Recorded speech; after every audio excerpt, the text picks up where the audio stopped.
Bonjour à tous, aujourd'hui une petite vidéo pour ceux qui ne nous connaîtraient pas encore ou qui se demanderaient si les formations OBP sont bien faites pour eux. Alors, aujourd'hui j'ai juste envie de vous transmettre des informations vraiment de base pour vous expliquer qu'est-ce qui est important à comprendre pour apprécier au mieux les formations à l'agence et vraiment comprendre en fait qu'est-ce que c'est l'EBP et puis pourquoi les formations sont comme ça aujourd'hui. Alors, déjà, qu'est-ce que c'est Evidence-Based Practice?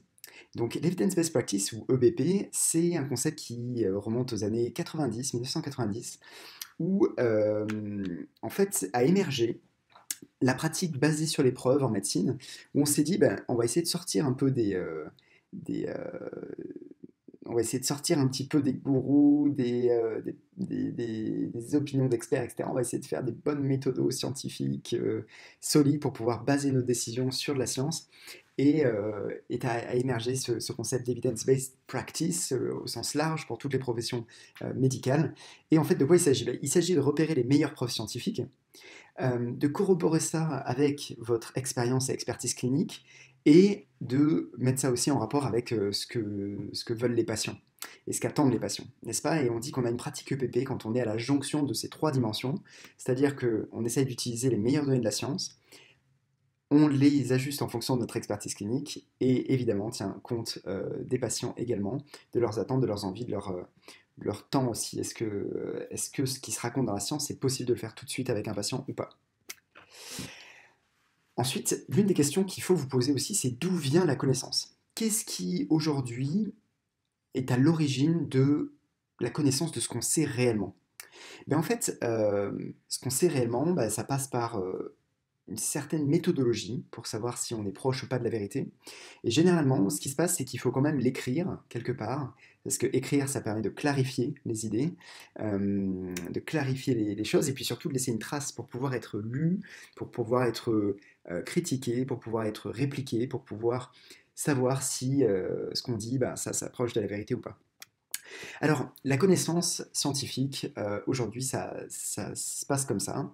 Vous avez une idée de recherche, vous faites un protocole de recherche, vous le publiez, vous allez soumettre donc cet article à un journal, et l'article va recevoir votre journal, il va le transmettre à des pairs, à des gens comme vous, qui sont experts dans leur domaine, et qui vont revoir votre article, et qui vont le critiquer à mort, un max. Sur chaque ligne, ils vont essayer de le critiquer et de vous challenger sur les choix que vous avez faits, sur tout ça, pour essayer de s'approcher, en fait, pour essayer de limiter le risque de biais au maximum.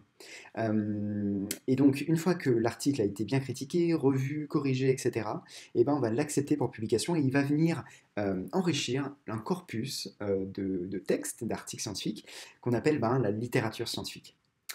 Donc voilà, la connaissance scientifique réside dans ce corpus de littérature-là et, et c'est grâce à ce processus, en fait, si vous voulez, de revue par les pairs, on dit de peer review, que l'on arrive à avoir des articles de qualité et donc des connaissances validées de qualité. Il y a plein de choses qui sont plein de connaissances qui peuvent être intéressantes, plein d'expériences qui peuvent être intéressantes, mais si elles ne sont pas publiables pour certaines raisons, par exemple elles ne respectent pas des données éthiques, elles ne respectent pas les canons éthiques, je veux dire, des pays en question, si voilà, si la méthode n'est pas bonne, s'il y a un risque de biais qui est énorme, ben, en fait ça ne sera jamais publié parce que ça ne méritera pas, déjà ça ne sera pas validé par les pairs et les experts scientifiques, et puis ça ne méritera pas d'avoir une validation comme ça, et puis une reconnaissance extrêmement large. Donc voilà, d'où vient la connaissance? C'est quelque chose qu'il faut vraiment vous préoccuper quand même. Ensuite, dans les écrits scientifiques, tous les écrits ne se valent pas. D'accord? Il y a ce qu'on appelle la pyramide des preuves. En fait, tous les articles scientifiques ne se valent pas. Il y a des articles qui ont d'une très haute valeur scientifique, qui sont extrêmement proches de la vérité. Et il y en a d'autres qui s'écartent potentiellement de la vérité, mais ça ne veut pas dire qu'ils sont inintéressants, ça veut juste dire qu'il faut les apprécier à leur juste valeur. Okay, donc en bas de la pyramide des niveaux de preuve, vous avez ce qu'on appelle les opinions d'experts, les, ouais, les opinions, les éditoriaux, ce genre de choses-là. Ensuite, niveau de preuve un petit peu plus fort, vous pourriez avoir des études de cas reportées, une étude de cas sur un cas rapporté. Un petit peu plus fort encore, vous allez avoir ce qu'on appelle les case series, les séries de cas. Vous allez faire une série de cas, mais vous voyez, ça reste encore en bas au niveau niveau de preuve scientifique. Un petit peu plus fort, on va faire ce qu'on appelle une cohorte, c'est-à-dire un très très gros groupe de gens qu'on va suivre dans le temps. Et là, le niveau de preuve va être un petit peu mieux, mais toujours limité puisque vous suivez qu'un seul groupe. Et en fait, en recherche, ce qu'on veut souvent savoir, c'est qu'est-ce qui se passe quand on compare des interventions. Donc en fait, il va vous falloir plusieurs groupes. Et donc, si on monte encore un peu dans les niveaux de preuve, on a les études non randomisées, mais qui peuvent être contrôlées, c'est-à-dire on a deux groupes, mais qui n'ont pas été tirés au hasard, qu'on va appareiller, par exemple, en termes d'âge, ou de genre, ou de taille, de poids, etc., pour pouvoir essayer de comparer les gens.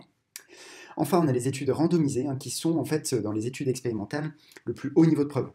Vous avez quelqu'un, vous tirez au sort qu'il aille soit dans un groupe, soit dans l'autre, et vous allez tester deux interventions différentes. Généralement, si l'étude randomisée elle est bien faite, qu'il y a beaucoup de gens dedans, c'est un très très gros niveau de preuve. C'est très difficile à faire une étude randomisée. Ça prend des mois, des années à publier, ça coûte des centaines de milliers d'euros. C'est vraiment très compliqué de faire une très belle étude randomisée. Ok. Donc là, on est assez haut, hein, dans la pyramide des niveaux de preuve, dans la qualité des preuves scientifiques.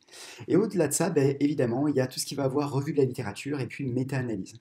Alors, qu'est-ce que c'est une méta-analyse? C'est, on va dire, une moyenne des études que l'on a identifiées sur un sujet. On va essayer de moyenner les études qu'on aura sélectionnées. Il faut faire attention parce que pour faire une méta-analyse, il faut faire une revue thématique, donc essayer d'identifier tous les articles sur une thématique dans la littérature.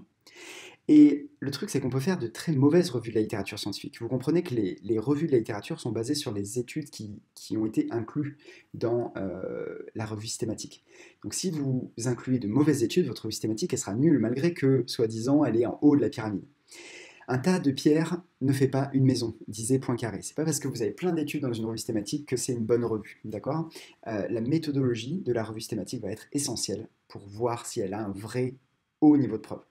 Voilà, j'espère que vous me suivez. Je vous présente ça pourquoi? Parce que dans les cours qu'on fait à l'agence EBP, ben, certains profs vont vous parler de différentes études et de différents niveaux d'études en termes de preuves scientifiques. Donc des fois ils vont vous dire, bah voilà, là on en est sur des séries de cas, donc voilà ce que je peux vous dire. Et puis des fois ils vont vous dire, là on a plusieurs revues thématiques sur le sujet, la preuve scientifique est établie, etc. Donc très important de comprendre cette notion de niveau de preuve.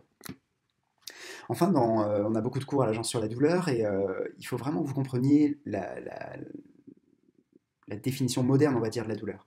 Donc ça, vous savez, c'était la représentation de Descartes. Et en fait, on s'aperçoit que les choses sont quand même vachement changées. Si on reprend ce schéma-là et qu'on intègre les différentes dimensions qui viennent potentiellement affecter votre expérience douloureuse, on s'aperçoit que la douleur n'est pas juste la réponse proportionnelle à un signal. En fait, la douleur, la perception de la douleur, on va le distinguer déjà de ce qu'on appelle la nociception. L'expérience douloureuse d'un patient est affectée par énormément de choses, comme l'humeur, comme les attentes, comme les expériences passées, et comme beaucoup, beaucoup, beaucoup d'autres paramètres qui vont venir affecter votre expérience douloureuse. Et on va distinguer la douleur de la nociception. Ça, c'est assez important à comprendre, notamment dans les cours que vous ferez sur la douleur chronique et tout ça. Ensuite, un autre thème qui revient très fréquemment et qui est important d'apprécier un petit peu avant peut-être de venir en formation, c'est ce qu'on appelle la mécanotransduction. La mécanotransduction, c'est le phénomène par lequel les cellules détectent et répondent au stimulus mécanique de façon à créer de l'adaptation dans les tissus. En fait, quand vous prescrivez un exercice à un patient, vous allez venir stimuler le tissu pour créer de l'adaptation, pour réduire la douleur dans un premier temps, souvent par exemple avec de l'isométrique, qui va venir avoir un effet analgésiant dans les tendinopathies par exemple, et ensuite en chargeant votre patient avec des exercices, vous allez informer le tissu que vous cherchez une adaptation. Et c'est ce qu'on appelle la mécanotransduction, et c'est quelque chose qu'il faut bien connaître et qui va revenir fréquemment dans les cours pour illustrer certains propos, certaines prescriptions d'exercices, etc. Enfin, la dernière chose qui est hyper importante dans les cours à l'agence, c'est la compréhension du modèle biopsychosocial, qui reprend un peu le schéma de l'EBP, c'est marrant, hein, c'est toujours un triptyque. En fait, vous voyez bien que vos patients ont à la fois des problèmes biologiques qui peuvent être liés à la structure, aux tendons, aux muscles, aux disques, je ne sais pas, etc. Ça peut être évidemment corroboré de comorbidité, ça peut être affecté par leur âge, par des facteurs génétiques, donc ça c'est toute la sphère biologique. À côté de ça, il y a tout l'aspect psychosocial, donc forcément des gens qui sont stressés, qui sont anxieux, qui ont des croyances, qui parfois font du catastrophisme. Toutes ces valeurs-là, toutes ces dimensions-là vont venir affecter quelque part votre patient et son expérience douloureuse aussi, on en parlait juste avant. Ça, c'est pour l'aspect psycho. Et puis, il y a aussi maintenant de plus en plus qui ressort, et vous allez voir dans les années futures, ça va être essentiel d'évaluer l'aspect social en fait des gens. C'est la dimension donc, sociale, donc tout ce qui va être statut social, statut économique, tout ce qui va être culturel. D'où vient votre patient? Est-ce qu'il est bien entouré à la maison? Est-ce que ça va bien dans la sphère pro, dans la sphère perso? Tous ces facteurs sociaux-là viennent aussi affecter la santé de vos patients. C'est pour ça que dans quasiment toutes les formations à l'agence, vous entendrez parler de modèle biopsychosocial où on ne peut pas distinguer la biologie du psycho, du social. Les trois sont intriqués en permanence et vont venir affecter la guérison de vos patients. Alors, qu'est-ce qu'on fait venir à l'agence EBP? En fait, nous, ce qu'on essaie de faire à l'agence, c'est de faire venir les gens qui sont à l'origine de la production de la connaissance. Je vous parlais tout à l'heure, la connaissance scientifique est produite dans des journaux, suite à une soumission revue par les pairs, etc. Nous, ce qu'on fait, c'est qu'on essaye d'identifier les gens qui contribuent le plus et selon nous le mieux à la connaissance scientifique dans notre domaine, et on les invite en France et on les traduit, puisque c'est des gens qui viennent de partout dans le monde. Il y a des Français, mais il y a aussi et beaucoup d'internationaux, puisque le monde est très très vaste.